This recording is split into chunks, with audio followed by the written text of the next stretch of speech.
നമുക്ക് നമ്മുടെ analysis of വേരിയൻസിൽ 2 തരം പ്രോബ്ലം ഉള്ളത്. ഒന്ന് ഒരു സംഭവം മാത്രം തന്നിട്ട്, അതായത് ഇപ്പോൾ ട്രീറ്റ്മെൻറ്റ് നമ്മളിപ്പോൾ പല ഫെർട്ടിലൈസേഴ്സ് ഉപയോഗിച്ചിട്ട് അവിടെ എന്തെങ്കിലും മാറ്റം വരുന്നുണ്ടോ നോക്കണം. ഇവിടെ 4 വെറൈറ്റി ഫെർട്ടിലൈസേഴ്സ് 5 പ്ലോട്ടിൽ നമ്മൾ യൂസ് ചെയ്തു, എന്നിട്ട് ചേഞ്ച് വന്നിട്ടുണ്ടെന്ന് നോക്കണം. 2-വേ അനോവ ട്രീറ്റ്മെൻറ്റിൻ്റെ കൂടെ ഡിഫറെൻറ്റ് ടൈപ്സ് ഓഫ് സോയിൽ എടുത്താൽ, ഇല്ലെങ്കിൽ റെയിൻ മഴയുടെ അവൈലബിലിറ്റി ഒക്കെ നോക്കിയിട്ട് അങ്ങനെ 2 ഫാക്ടേഴ്സ് വരികയാണെങ്കിൽ അത് 2-വേ അനോവയും, ഒരു ഫാക്ടർ ഉള്ളൂ വെച്ചെങ്കിൽ അത് 1-വേ അനോവയും. അപ്പോൾ അതിൻ്റെ സ്റ്റെപ്പുകൾ നോക്ക്. ഫസ്റ്റ് നമ്മൾ ടി കണ്ടുപിടിക്കണം. ടി എന്ന് പറഞ്ഞാൽ എല്ലാ ഒബ്സർവേഷൻസിൻ്റെയും സമ്മ്. 42 + 48 + 60 + 80 അങ്ങനെ എക്സെട്ര 66 വരെ. അത് നമുക്ക് എത്ര കിട്ടി? 1300 കിട്ടി. ഇനി കറക്ഷൻ ഫാക്ടർ എന്ന് പറഞ്ഞാൽ T²/n. നമ്മളിപ്പോൾ ഈ ടോട്ടൽ സമ്മിൻ്റെ സ്ക്വയർ ഡിവൈഡഡ് ബൈ എത്ര എണ്ണുണ്ട്? 20 എണ്ണല്ലേ. അപ്പോൾ T²/n. ഇനി അത് കഴിഞ്ഞിട്ട് നമ്മൾ എന്ത് കണ്ടുപിടിക്കണം? SST പറഞ്ഞാൽ sum of squares of all the observation minus T²/n.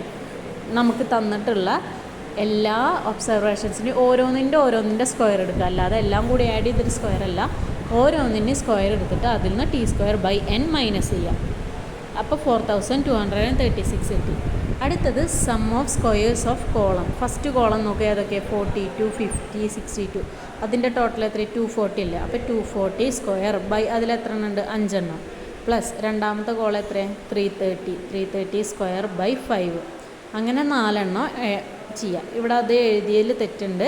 2 പ്രാവശ്യം എന്ത് എഴുതിയിട്ടുണ്ട്? 240 സ്ക്വയർ ബൈ n എന്ന് എഴുതിയിട്ടുണ്ട്. അപ്പോൾ ഇവിടെ 4 എണ്ണം മൈനസ് T²/n. അപ്പോൾ നമുക്ക് എന്ത് കിട്ടി? 2580 കിട്ടി. അടുത്തത് SSE sum of squares of error എന്ന് പറഞ്ഞാൽ എന്താ? SST minus SSC. അതും കണ്ടുപിടിച്ചു. ഇനി നമ്മൾ അടുത്തത് കണ്ടുപിടിക്കുന്നത് എന്താ? MSC എന്ന് പറഞ്ഞാൽ SSC/C-1. എത്ര കോളം ഉണ്ടോ അത് -1. MSE എന്ന് പറഞ്ഞാൽ SSE ബൈ എത്ര എലമെൻ്റ് ഉണ്ടോ minus number of column. 20 element ഉണ്ട്, മൈനസ് കോളം 4 എണ്ണം. ഇനി നമ്മൾ വെച്ചിട്ട് ആ ബോക്സ് ഉണ്ടാക്കുക. ANOVA table. First between sample, within the sample. Between sample എന്ന് പറഞ്ഞാൽ എന്താ? ഓരോ കോളങ്ങളുടെ എടുക്കും. വിത്തിൻ ദ സാമ്പിൾ എന്ന് പറഞ്ഞാൽ, വിത്തിൻ ദ സാമ്പിൾ പറഞ്ഞാൽ എന്താ പറഞ്ഞത്? ഒരൊറ്റ കോളത്തിൽ തന്നെ പല നമ്പേഴ്സ് അല്ലേ പറഞ്ഞത്. അപ്പോൾ between sample, within sample, second column sum of squares SSC. Within sample എന്ന് പറഞ്ഞാൽ SSE വരും. പിന്നെ ഡിഗ്രീസ് ഓഫ് ഫ്രീഡം C-1ഉം n-Cയും. ഇനി ഇതിൽ F നമ്മുടെ കാൽക്കുലേറ്റഡ് വാല്യൂ എങ്ങനെ? Fൻ്റെ വാല്യൂ എങ്ങനെ ഇട്ട് വെച്ചാൽ MSC/MSE. അപ്പോൾ 860/103.5. ഇനി നമ്മൾ F ടേബിളിൽ നമ്മൾ 5% ലെവൽ ഓഫ് സിഗ്നിഫിക്കൻസ് അല്ലേ കാണാൻ പറഞ്ഞിട്ടുള്ളത്. അപ്പോൾ 5% പറഞ്ഞാൽ ഇവിടെ ഡിഗ്രീസ് ഓഫ് ഫ്രീഡം കിട്ടണം. ആ ഡിഗ്രീസ് ഓഫ് ഫ്രീഡം തന്നിട്ടുള്ളത് എങ്ങനെയാണ്? ഇതാ ഇവിടെ നോക്ക്. ആ ഡിഗ്രീസ് ഓഫ് ഫ്രീഡം കണ്ടുപിടിക്കുകയാണ്.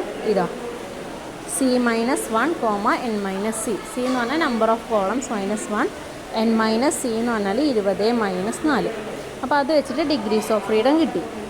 അപ്പോൾ ഇവിടെ നമുക്ക് ടേബിൾ വാല്യൂ എങ്ങനെയാണ് കണ്ടുപിടിക്കേണ്ടത് ഞാൻ അടുത്ത വീഡിയോയിൽ പറഞ്ഞുതരാം. ഇപ്പോൾ ഇവിടെ F നമ്മുടെ 360